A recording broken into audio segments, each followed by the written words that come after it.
That's basically what your business is. Right. Like you are literally helping each individual person. Right. And seeing them win is what gets me excited. That's like cool. Seeing someone saying, I was able to do X because you enabled me to do it. Yep. Is just, it's like the best feeling ever. And we live in a world where, again, I think we live in a selfish society and not many people are out there to help other people. I mean, I was kind of that person. I still kind of am always looking for that person to come save me. Everyone's got their own level of selfishness. Absolutely. Right? But I was always looking for that person to come save me and help me. But I realized I can only help myself. Not everybody realizes that. Not everybody has the ability to do that. So if I can help someone do that in their business, I love that. Like seeing someone else succeed over myself, it's sometimes too selfless for me to say, but like that's what drives me.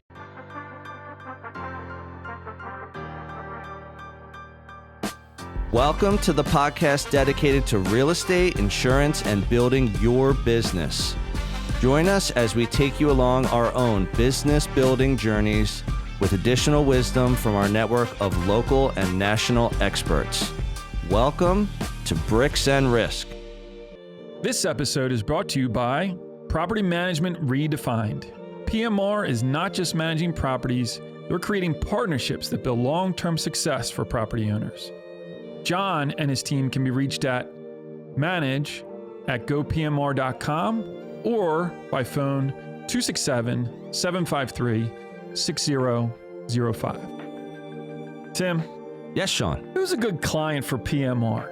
Property Management Redefined is looking for property owners who value three things: accountability, reliability, and a results-driven approach. They want to maximize returns, but still provide client and tenant satisfaction. There's a lot of property managers out there. Yes, there are. What does PMR do really well? Biggest thing is they're seamless and they're worry-free. So with that approach in mind, it allows the property owner to put their trust in PMR and know that the results will be there. The other thing I think a property owner is really going to value because they do it so well is that they have a local expert team, boots on the ground, managing your properties and your tenants' expectations every day so that you feel good about your investments. We have millions of listeners out there. Tens of millions. If they want more information, how do they find PMR? Right here, guys. Reach out to John Sachs and his team at Property Management Redefined. We'll take good care of you. Hey, everyone. Welcome to another episode of Bricks and Risk. I'm Tim Garrity. And I'm Sean Mooney.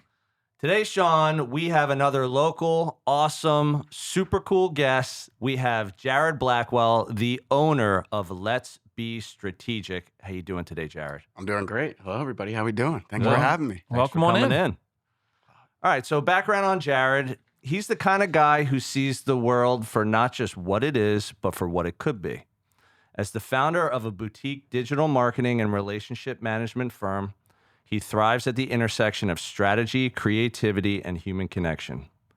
Whether he's mapping out a campaign or deep in conversation, Jarrod leads with curiosity, empathy, and a healthy dose of humor, which we do as well. Sometimes. Because life's too short to not enjoy the ride. Born with a brain that runs in high gear, thanks ADHD, he channels his energy into listening deeply, thinking big, and always finding the story behind the problem. Philly is home, people are his passion, and impact is the name of the game. He's married to his wife, Kelly, and has two children. Your son is Xavier, and your baby girl is Zara. Is that correct? That is correct. All right. So you mentioned leading with curiosity, empathy, and humor. Why curiosity? Like, why is that a way that you roll? That's a good question. Frankly, it's good. I just like to solve problems. There's always a problem. There's always something happening beneath the surface.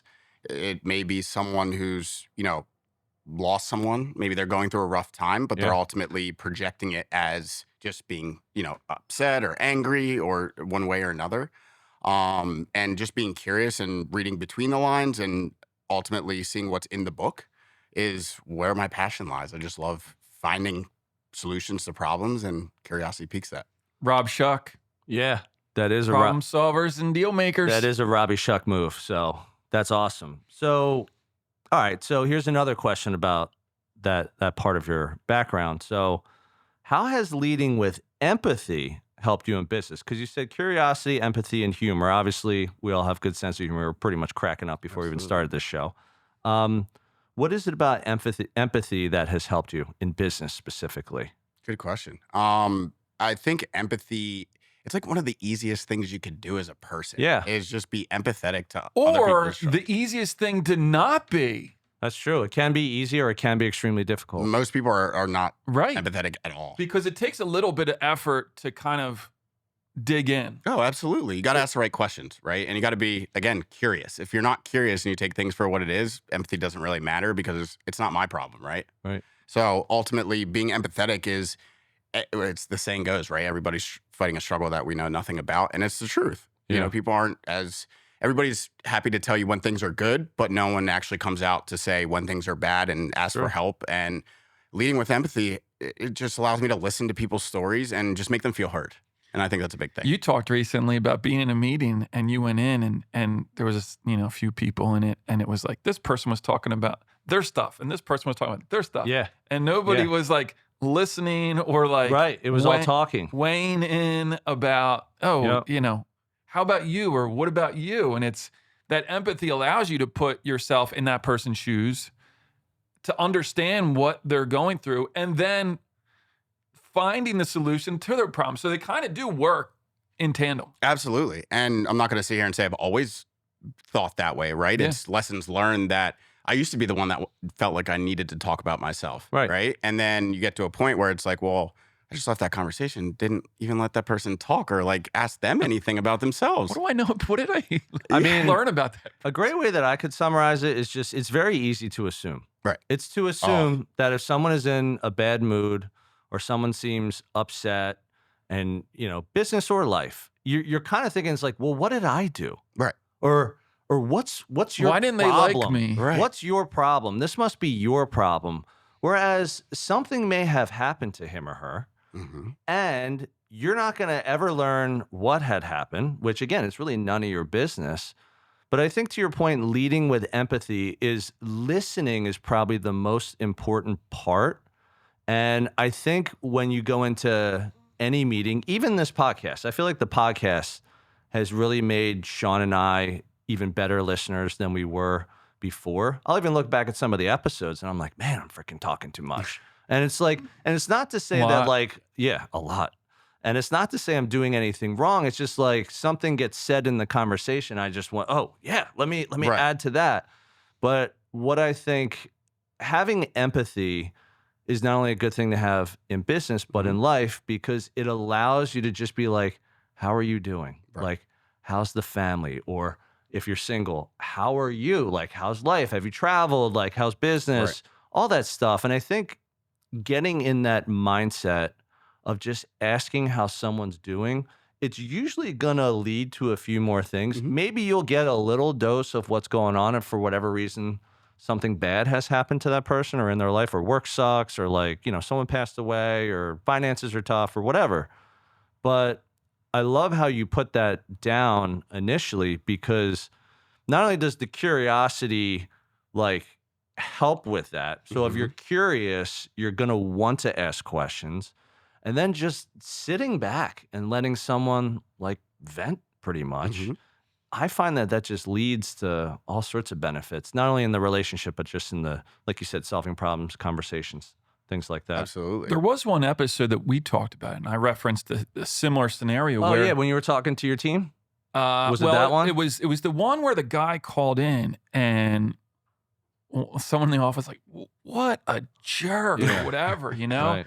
And I'm like, well, maybe he's got something going on. Yep. And then it was literally a day or two like to follow up that we spoke to him again, and he was like, yeah, he's like, my son just died. Oh yeah, this was the one you talked about in that And it past was episode. like, Yep. wow, you really don't know what people have going on in their life. And you almost have to give them, like, I don't want to say space, but the opportunity to be that way. You want to give them Absolutely. grace. Yeah. Give a little grace. We don't give ourselves enough grace. Yeah. And to your point about that, it's a good example is, when people ask me like, oh, how's the baby doing? How's mom doing? Yeah.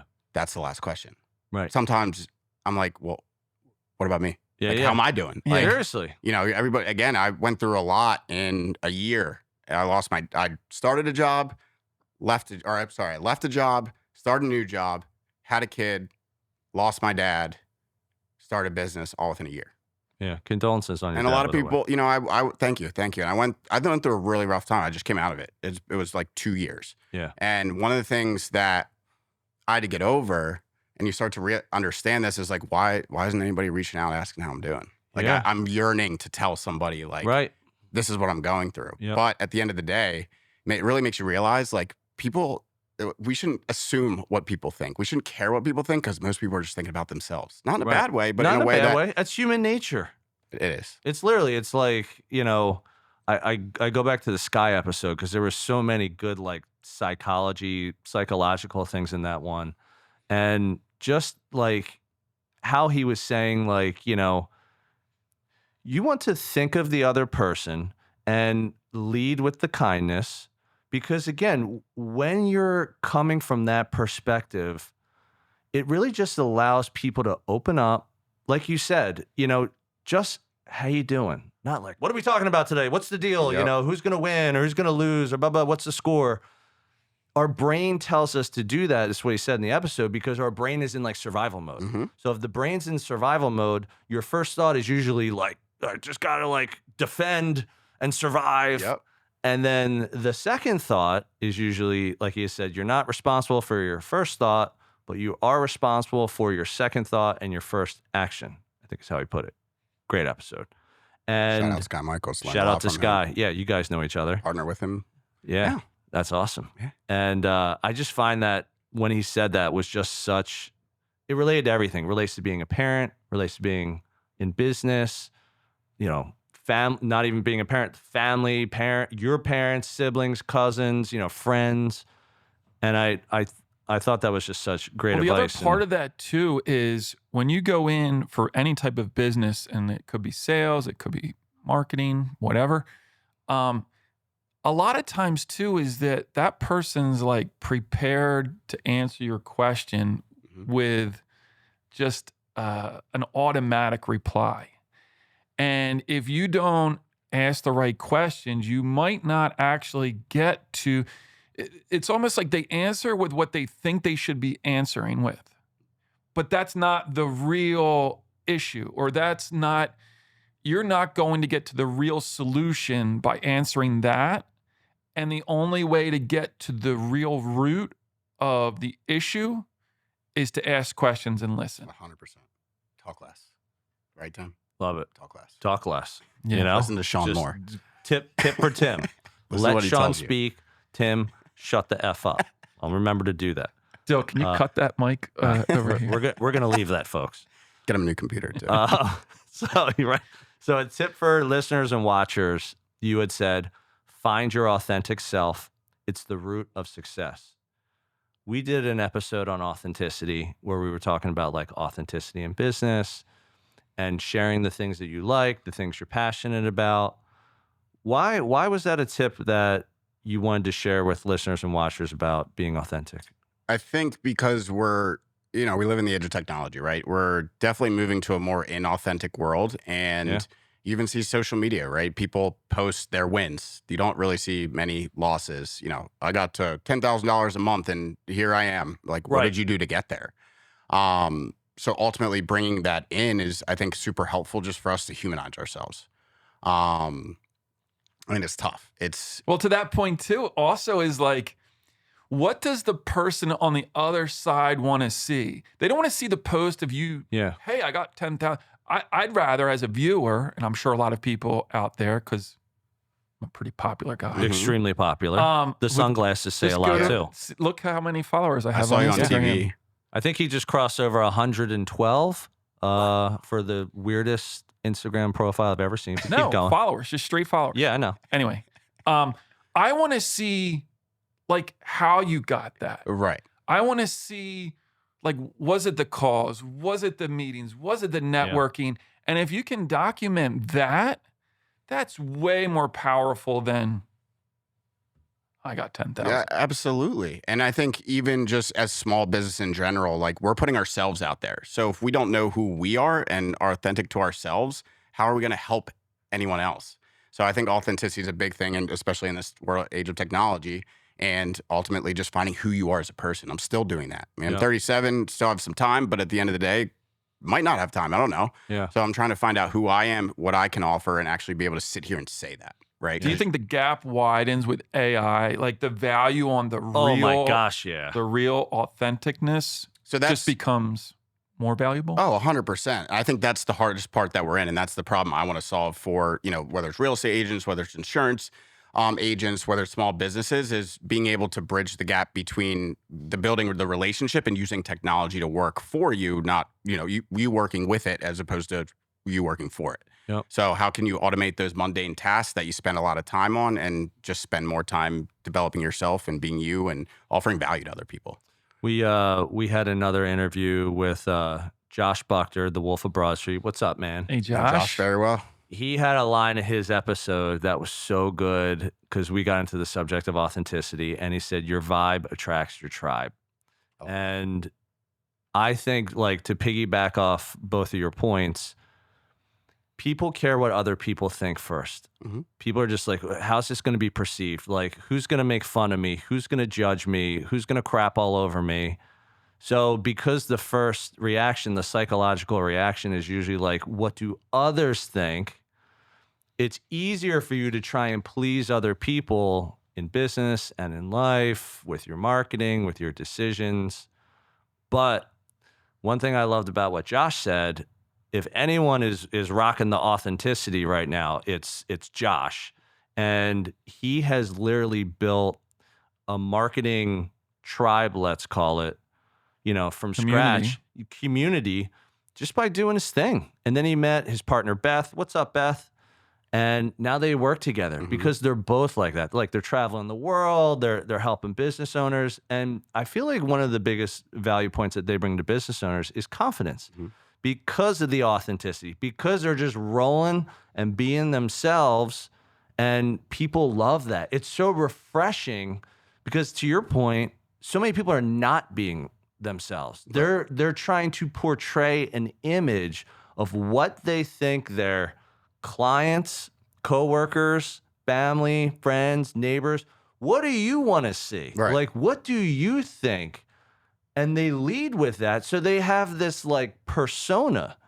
And I think the authenticity, that one really spoke to me, is because it almost comes back to empathy. It's one of the easiest things to do. How easy is it to just say, this is what I like. This is what the music I like, the shows I like, the food I like. It's so easy to just, what do you like? Right. But no one wants to talk about it. Because if you talk about it, then someone will be like, ew, you like that? Why do you like that? And you're like, oh, shit, now I got to tell people why I like that. Right. So I really love that advice. Well, it's also to bringing the person at, like, a lot of people are uncomfortable doing that. Yes. Right? Most people are Yeah. uncomfortable being themselves. 100%. They are. And to find that authentic voice, you have to, like, do it and do it over and do it over and do it over, because, It's reps. like, you and I, like, the first couple of episodes, You were dressed pretty professional. yeah. suit And now, I mean, I think, to your point, genuinely, I think you have to have some sort of life event or something to happen to you that makes Yes. you take a step back in yourself to say, what do I want? Like, the What do world I want? isn't as complicated Great as advice. we make it, right? Like, Yep. we assume, you said that earlier, we assume as humans way too much. way too much. Way too much. And I even learned this from Sky. At one point I was at an organization and, didn't want to go show my face in the office again because I thought X, Y, and Z. And he was like, stop right there. He's like, stop assuming, stop creating a story that you don't even know if it exists. Right. You're just doing that as a fear-based mechanism to, True. say this is what it is, but it wasn't. So I think that's a big thing, is we got to stop assuming. Yeah, and you have to conquer that, right? It's like, it's for some people, it's like a paralyzing thing. Mm-hmm. Yeah, I can't go in the office. What, like, Right. you know? Right. What are people going to say about me behind my back? Like, what are they going to assume I'm here for? Like, it's crazy. Yeah. It's, Remember when we did our OG episodes, and I think we came in here twice. We recorded our first, like, let's call it 5 or 6. And then we came in here the third time and you were like, I don't like it. Yeah. I'm like, well, what don't you like? You're like, I don't like how I sound. Okay, tell me about it. And you're like, it's A, B, and C. I said, here's the thing. I can talk too much. If I'm talking too much and you got a thought, just interrupt me. And you were like, really? I'm like, yeah, I can pick myself back up pretty easily, but interrupt me. So then we started recording more episodes and I'd be like, duh, duh, duh, and he's like, and I'm like, all right, Tim, keep that thought in your head. All right, don't lose that thought. Right. That's tough. And then Yeah. now, almost 90 episodes deep that we've recorded, it's just, this is our vibe. This is our routine. This is what we've good at because of the reps, because you said that. The reps matter. Life events, business life events matter. Like when big things happen to you, you can go crawl in a corner and say, why me? Woe is me. Or you can say, you know what? Maybe there was some reasoning behind that. And now I'm supposed to do something different or look at things differently or pursue something else, whatever it is. And this has happened to me too. And I just feel like if you can try, because it's very hard to do, if you can try and look at things that way, you'll be shocked at how fast you start moving in the direction you want to move in, because you don't really care about anything else anymore. You're just like, I know what I'm doing now. I know where I'm going and in what level of time. I know what's important and what's not as important. Absolutely. So therefore, I know how to spend my days, because everything is it's one day at a time. Like stop looking 6 months, 6 years, 25 years ahead. Just look at it as like, yo, it's one step at a time. It's one day at a time. So if I handle my day this way, I'll wake up tomorrow and see what tomorrow's like. Absolutely. I mean, that's the problem with big dreamers, right? Is we're constantly looking into the future to where we want to be. Very difficult. It's not easy. No. And I've experienced that in life. And, I've always, like in my younger years, kind of gotten by on natural talent, right? I'm a natural relationship builder, naturally know how to, solve people's problems, but then got to a point where I wanted to get promoted, but I was told, Jarrod, I can't promote you. It's like the way you act influences other people. And it was just, not being in my seat all the time, but I could put up the same numbers as those who were. And I really took a step back and was like, wow, like this person, I used to take constructive criticism as someone's putting me down or criticizing my, human. Yeah. But now it's just a way to learn and grow. So now I think that's what a lot of people do, to your point, is when something happens, like, why me? It's somebody else's fault. Yeah. Just take a look in the mirror for a second. Why are they such an asshole? Right. Like, what the hell's wrong with them? It's like, yo, look in the mirror, take a minute. Like, they may be an asshole, but they may also have a point. Right. So rather than just say, what this, them, the other thing, you could say, let me think about that for a minute. Like, take your time, think about it. Constructive criticism and criticizing yourself is a good thing. Yeah. So another thing that you put down that I thought was interesting, and we can relate to this, is you were very open in talking about ADHD. So why does it help you to even talk about it? Because you wouldn't have put that down on our questionnaire if it wasn't something you were comfortable with. So having ADHD, especially in business, because I've had business partners with ADHD, I do not have it. But what is it about that makes you comfortable, like, sharing things about it? What was the question again? ADHD. You're open about talking about Squirrel? It. You're like, oh my God, did you see that? Like, did you see that? Hey, Sean, let's talk about something else. Is this Santa Monica? No, I mean, it is really important. I mean, for me, it's a daily struggle, and I didn't feel confident and comfortable to be able to say that until, I would say, the past couple of years. Again, everything like it falling into that depression kind of made me reflect on myself and just be able to understand what I have a superpower with it. I can do many things at one time. I can ultimately think ahead a lot faster. I can get from A to Z a lot faster than other people. Like speed. Absolutely. But there's a detriment to it, right? Sometimes lack of attention to detail or overthinking, and then, paralysis by analysis. Correct. So just really being comfortable to those who do struggle from that. And I'm not talking about, everybody says they have ADHD now. And there are probably a lot more people now, especially with society, with screens, with our, I call them adult pacifiers, so your cell phone and social media. So just being able to feel comfortable talking about it, where I struggle, I think is the biggest thing, because I can now admit, like, hey, this is me. This is where I excel. This is where I struggle. So especially in, looking when I was in W-2 land, as I like to call it, that was a big thing, because not everybody knows how to manage that type of person. I ran into those issues. Yeah. Can we get can we talk about your business a little bit? Of course. Yeah. You don't want to talk about life anymore? No, let's move off topic. I had one more question about that. You're gonna have to wait. All right. Your business. Can you talk about your business, what you do, and a recent project you might have worked on that you really enjoyed, and kind of like what came out of that? Absolutely. So my business is really taking like the heartfelt relationship building approach and bridging the gap between how to do that effectively and using technology to do so. So whether it's, your small business, you have to maintain your client relationships. So using a CRM, understanding, hey, you're a small business, you're a real estate agent, you have to have systems and processes in place. So really just like you said, really leading with empathy, understanding the person, understand how they work, and then being able to suggest systems, tools, processes to be able to help them function at a high level. And again, kind of take those repetitive, mundane tasks, automate those, and then create authentic-based marketing, something that not everybody's getting. It's geared to you, and it's geared for those you're actually delivering it to. So a good project that I worked on recently. I work on a number of different projects. It's interesting because at the beginning of the business, I've been doing this for probably about 2 years now. I marketed myself as a toolbox. I didn't really, I have a lot that I can do. From, more consulting to team trainings to operational system and processes to spreadsheets, stuff like that. So really just figuring out what my lane was is ultimately the hardest part. But honestly, I really get my energy comes from enabling others. So that project right now is I'm actually working with Sky Michaels, partnering up with him as a tech guru he's doing a forever real estate client. So with Sky, we partner very well because he has a philosophy down, right? Everything that I've learned about real estate and building relationships, a lot of has been from him and confirms the stuff I've learned from other people.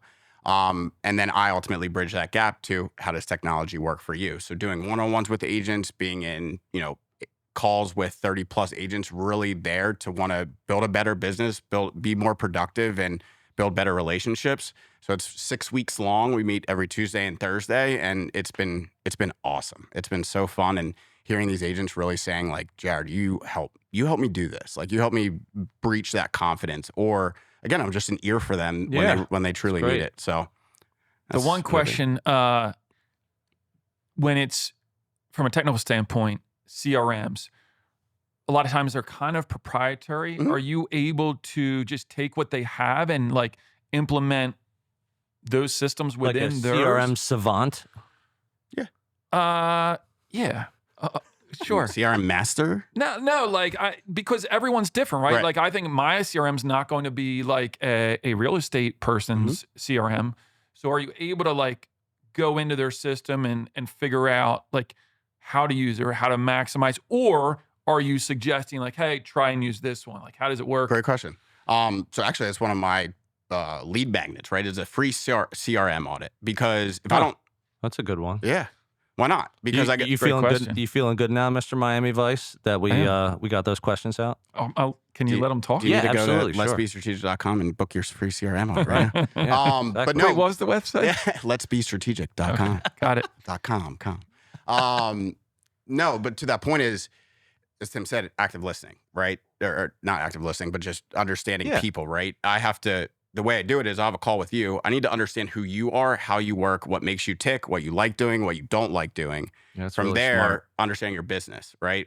Who are you targeting? How are you targeting them? Most of these questions are never answered by people. So then that's, hey, you need to figure this out, or I'll help you figure this out. Right. Regardless, it's being able to understand the person, understand what they want to accomplish, their goals, and then again, they're all relatively the same. There really isn't much difference when it comes to CRMs. It's being able to track actions, conversations, and use data to understand, am I doing things right? And also having a reason to follow up. If you notate after you call somebody, that's great. Regardless, it's fairly straightforward, and it's again just understanding who you are and how you work best, and then I build that to help you. So you're almost like a CRM consultant. So like how common would you say when you're diving into someone's CRM system, do you think maybe the CRM system might not be a good fit for him or her? Or is it mostly, like you had said, they're pretty much all the same in some way, shape, or form? Let me just tailor your current system to more of what I see as your approach, and then we'll move forward with that? Like, what's more common? Yeah, I would say usually someone already has an existing CRM coming to me saying, I want to maximize this. So depending on their goals, I'll go through, ultimately show them how to do that, enable them how to do that. And then ultimately it's up to them. If they have, I'm working on a project right now with a transaction coordination company, and their platform isn't sending out their automated emails. Like the platform itself is like going under. The founders are nowhere to be found. They all left the company. Oh, wow. So that's where using my expertise and having experience with tons of different CRMs comes into play, because then I can suggest, hey, here's what I would do for your specific use case. But to answer your question, it's mainly they have one. They want to learn how to optimize it. And I just get even if I don't have experience with it, give me 2 hours. It's really all I need. Where did you pick up your CRM skills? Was it at a company specifically? Is it just like a natural skill set for you? Good questions. I mean, I've been around the block. I've been at a number of different employers. So in my sales roles, right? In sales, it's funny, it was sales, but now I would say relationship building. So I had to keep track of who I was talking to, who I was targeting, what did I talk to them about? ADHD, I don't remember anything. But what I can do is when I have a conversation with you, sit here and literally type notes. I'm paying attention to you, but my hands are just moving. Right. So then, using that to follow up, it's just, I've had so much experience with different CRMs that it was like, these are all, whether it was home built or, a Salesforce, they're all relatively the same. It's just a matter of how technical you are to build onto it and what you want to link it to. So it's just using that experience to impact others who don't have that. For our listeners out there and watchers and people who are aspiring to dress like you. Correct. Yep. That are not currently using a CRM, but they should, because we talked about this before. It's like, I don't care if you're run a paper route. Yeah. You should have a CRM system. What would be one that you could name by name that like a beginner could just more or less like plug and play to get up and get going with? Like ease of use, like more the rookie platform, let's call it. To just get them on a system. Like what would be one that you might know of that, hey, try this, it might really help your business? Yeah. It's also a very loaded question because, again, I got to break that down, right? Like it's going to be it's not industry agnostic, right? That's like true. If you're in real estate, it's going to be a different answer than if you're insurance. But I'm going to answer your question. I'm going to say HubSpot. I think HubSpot, out of the box. We used that for 10 years. We probably used it about 7 years. Yep. It's easy to use out of the box. You can set it up and start working with it. I absolutely loved it. It was so great. It was awesome. And then you can customize it. That's the biggest thing. So whether you're in real estate, whether you're in insurance, you can customize it to your specific use case. Yeah. One thing about HubSpot that not a lot of people talk about is the cost. So the cost is really based on contacts. Right. So the more contact, if you have a company or your business, whatever you're doing, and it's got like tens of thousands of contacts, HubSpot gets very expensive. Oh, absolutely. If you're running a business where like, hey, I got like 200 people, 300 people, under 1,000, I think HubSpot's probably not too bad. And HubSpot, what was hard about it was really in what do I want to customize in the beginning. So I think someone like you is highly valuable for HubSpot because you have the experience and you can ask the right questions. But the one thing I loved about HubSpot is once you customize it, it is so easy. It's so fast.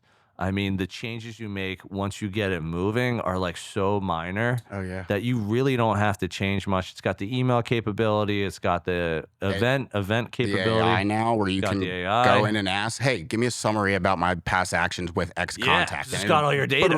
Why would you not use that? Why would you not use that? HubSpot was really good. Is it like Zapier driven on that when you connect in? Yeah, integrates. It does, but you don't really need Zapier.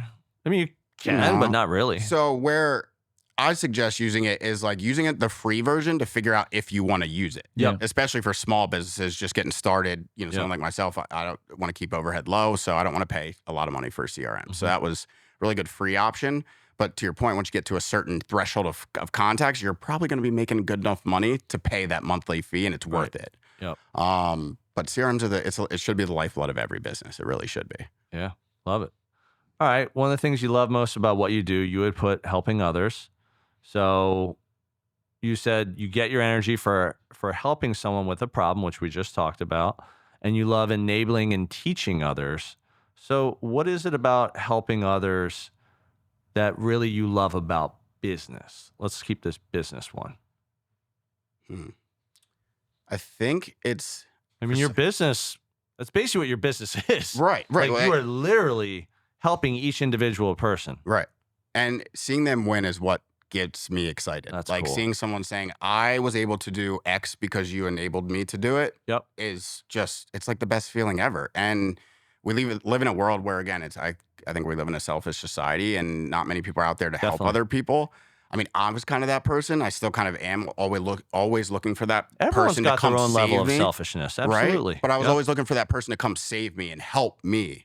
But I realized I can only help myself. Not everybody realizes that. Not everybody has the ability to do that. So if I can help someone do that in their business, I love that. Like seeing someone else succeed over myself, it's sometimes too selfless for me to say, but like that's what drives me at the end of the day. There was a recent quote I saw online, and it was something to the effect of, a lot of people are out there trying to write their own book, right? But someone said, well, what if you took that book and you became a chapter in someone else's book, and that was like 100 people that had you as a chapter in their book to kind of like put it in reverse. Right. And like you'd much rather have that. Absolutely. That's a legacy, right? Yeah. You're mentioned in multiple books. Your name is highly thought of, sought after. So yeah, I think that's how it should be, right? And being able to reflect on my life, my experiences, wants me to help other people get to the same point that I've gotten to and still have more work to do. And that's kind of the point of the podcast is we really wanted to connect people, use this as a platform to connect people and to help people. Yep. And when we talk to people about the podcast, we're like, why are you doing it? How do you monetize it? That's right. Top questions. Right. Right. And, Absolutely. and him and I are like, I don't know. We like it. It's fun. Yep. We get to like build this community within our podcast. And like, we take an enormous amount of value from that. Mm-hmm.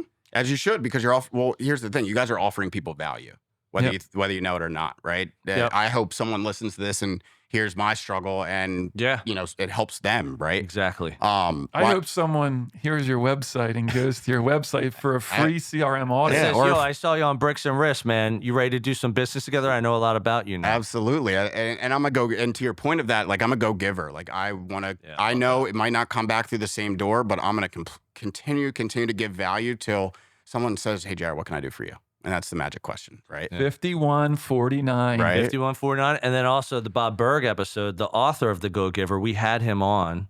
So we actually did an episode with him. And yeah, it's like, I feel like all three of us have a very similar mindset, lead with value, help others first, ask questions, empathy.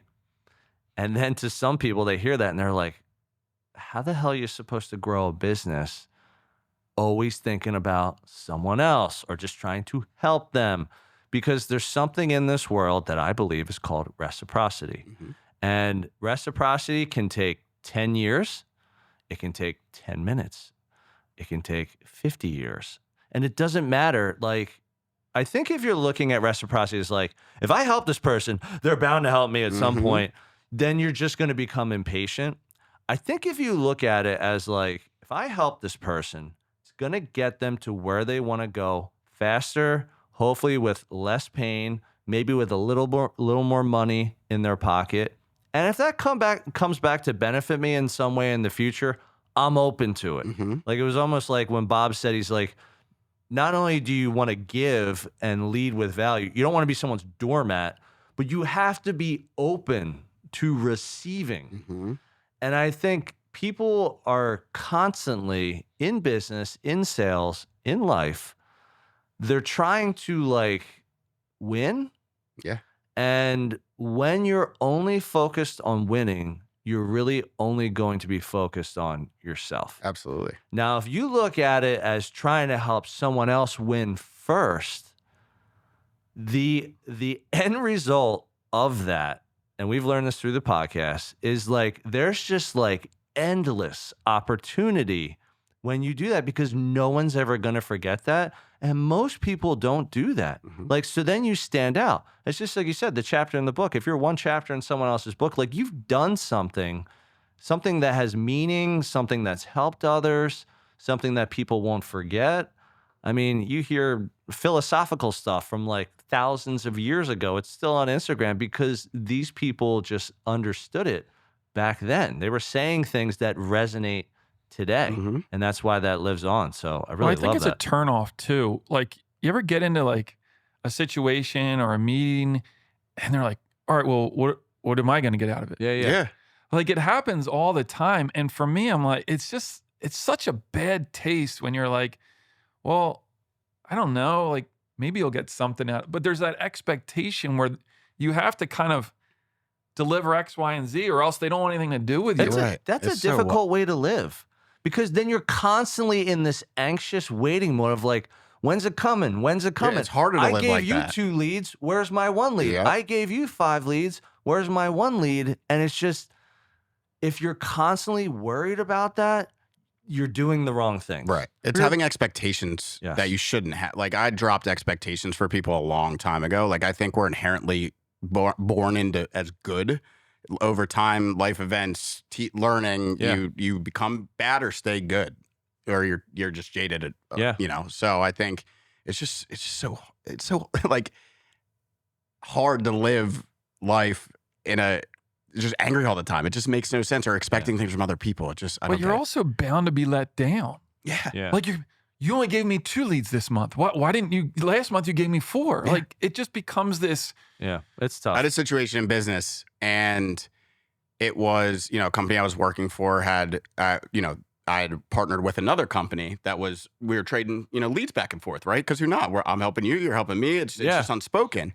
After I left said company, the person I partnered with got a call from the owner of that company and said, why aren't we getting any more leads from you? And straight up was just told, like, I did business with you guys because of Jarrod.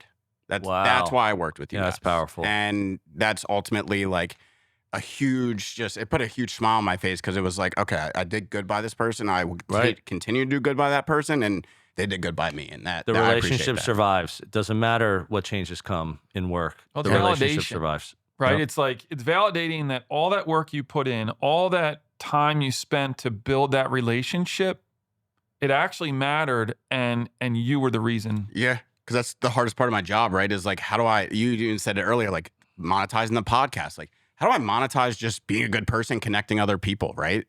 I'm figuring it out, and I'm sure it'll figure itself out as we go down the road. But like, it's just so hard to do that. It really is. Yeah, absolutely. Totally agree.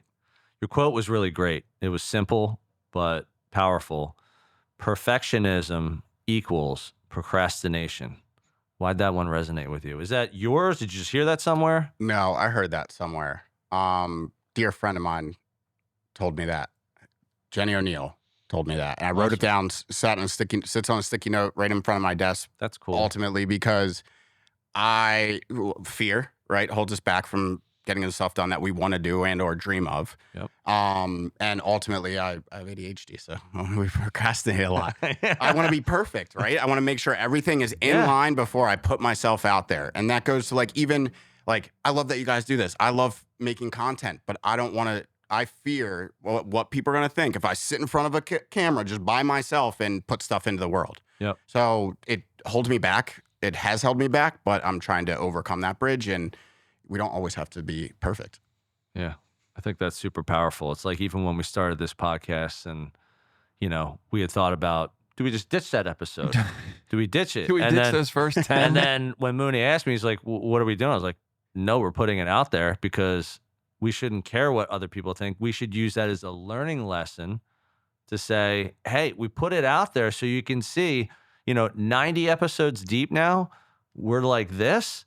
But episode 2 wasn't like that. And it wasn't like that because we didn't have the reps. We didn't have the experience. We're trying to find our voices doing podcasting. We're still trying to find our voices. Well, it also might be helpful for that person that's out there that's thinking of doing it. Oh, should I do it?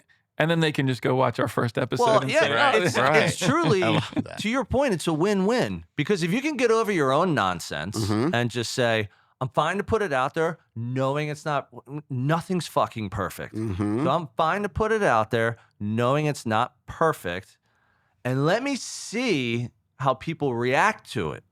Because again, when we were putting out our early stuff, like, I don't get a ton of reactions about the early ones. I did get a lot of people to laugh about calling them the OG apps because they're like, that's pretty funny. And then I did have one person say, I love that episode in the beginning where you were talking about relationships. I was like, as much as that was an episode 1, that was the first thing we ever recorded. And they were like, really? I was like, first time Sean and I sat down, we had no notes. We're talking about relationships for like a half hour. And we just like went at it. Right. And then I listened to that now and realized we've come a long way. We still have a long way to go. But I think, to your point, not being afraid to put things out there because you're not completely satisfied with it. No one's probably ever going to be completely satisfied with it. You got to put them out there to figure it out. Absolutely. Because you put it out there, you're going to get some feedback. You're going to learn something about yourself. You're going to read it again online, be like, oh gosh, why did I say that? You're going to fix it, and then you're going to get a little bit better as you go. So thought that quote Absolutely. was fantastic. Use data to tell the story. You don't assume it. Exactly. Well, that's, remember that there was a video that I bought up one time where it was I think he was a realtor. One of the thousands of videos. Remember the dad gave the phone to his daughter to record? Oh, yeah. And all she did was, so she recorded him, but then she cut up all his, Yeah. and she strung them all together, and it went viral. Yeah, Oh, that's that's really great. good. So it is kind of Yeah. that lesson is like, if you don't go out and do it, whatever it is, a video, a post, whatever, is like, you may miss that opportunity. So not only like procrastinating is paralyzing, but like, what about that missed opportunity that might be out there for you? Right. Is that what they say? Like, obviously not to bring death into the thing, but had my dad passed a couple years ago, like they say when you pass, like you see the version of yourself that you always wanted to be. Yep. And that's so true, man. Like you miss so many shots you don't take, right? Know what they say? Yep. Michael Scott Michael did Scott. say that. Yeah. Oh, wait, Gretzky. no, it Gretzky. wasn't Michael. Wayne Gretzky. I thought it was Michael Scott. Scott. Awesome. Yo, fantastic Hold on. discussion. Keep Yeah. going. Hold on a Oh, second. yo, I You get- forgot. Let's Oh, yeah. Is it Dill, just bring that drum is roll it, right it's through. Yeah, it's Christmas- segment gift time. Christmas in July? That's a Chris- real thing? Yeah. Christmas in July. All right. Segment's Ho, ho, brought to you ho. by Go Jarrod put on my Blackwell. Santa outfit. Jarrod, I'm just going to leave it to Jarrod to. Got a little something for you guys. All right. I love it. This is a great. first. And I tried to stay on theme with the This is the wrapping. first time. This Yeah. is actually, yes, this is the first time a guest has ever given Yeah. us anything. We're going to promote this. on We're a going show. to like. So, note to guests, we are not shy about receiving gifts. These are handmade from you, just as I made What? my neat. Get This outta is pretty here. neat for you guys. I think you're Ah. gonna like it. Wait, is this is two For for both of You us. open There's for both of you. There's on me to unwrap? Yeah, you be the unboxer. This is like ASMR stuff. Is this how you open gifts? We'll do it. Yeah, right. What if there was you like dump a out your gift bags? What are you frozen doing? on the ground? What Yeah. is this? Oh, get out of here. Yo! Yo, banging. Look at that. Those are handmade by me. Yo! Oh, dude. It's my Yeah. little hobby. I like to make T-shirts. Dude, My man, absolutely. that is big. Thank you so much. Absolutely. Phenomenal. Oh, we're rocking these. Check that. You Future should- future I episodes. wish he put a QR code to his website on the back. I was gonna put your website Dude, on the I back, love but it. I love the bright. Oh, I love it. It's banging. tried to get as close to your logo as possible. Oh, Well, you gave know us what? a gift, so just want to say before we shut it down, why don't you tell our listeners and watchers where they can learn more about you and everything you got going on? Awesome. You can learn more about me at Let's Be, the letter B, LETSB, strategic.com. Can email me, JARROD, at letsbestrategic.com. I'm not going to put my phone number out on the end of the world. I wouldn't out here, advise but reach out to Tim, reach out to Sean. They'll connect you with me, and I really want to help you. So if you need help, you just need somebody to listen to, let me know. I'm here. Awesome. Fantastic. Well, And thank you guys very much. you're I can't wait till welcome. this goes And viral thank you. because you had me Thank on you here. for the gift. This is your gift. I'm your gift. That's all we have for this one, folks. Thank you for tuning in again to another episode of Bricks and Risk. See you next week. Thank you for joining us on another episode of Bricks and Risk. Our goal is that you walk away with 1 or 2 valuable nuggets, and we greatly appreciate you sharing your time with us today. You can find all BNR episodes on Spotify, Apple Music, YouTube, and anywhere else you get your podcast content. Until next time, keep learning and keep growing.